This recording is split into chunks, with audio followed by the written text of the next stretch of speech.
आई के जे कविता है से सबसे अलग है।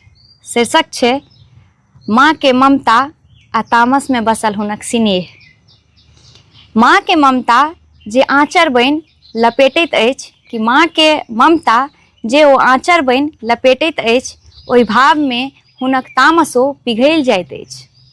मीठ दुलार आ सक्कत गप कि मीठ दुलार आ सक्कत गप जखन दुनू मिल जाइ छै कि मीठ दुलार आ सक्कत गप जखन दुनू मिल जाइ छै तखन बेटी के जीवनक सही राह पकड़ैत छै।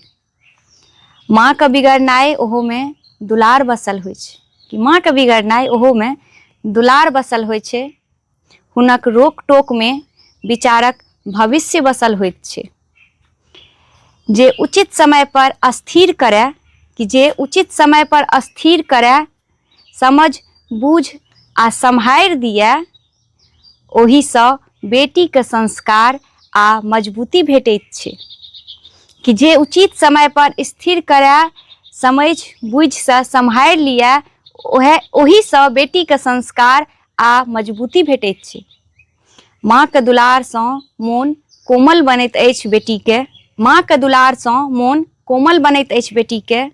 माँ के फटकार सँ विवेक आ धैर्य जगैत अछि बेटी के कि माँ के दुलार सँ मोन कोमल बनैत अछि बेटी के।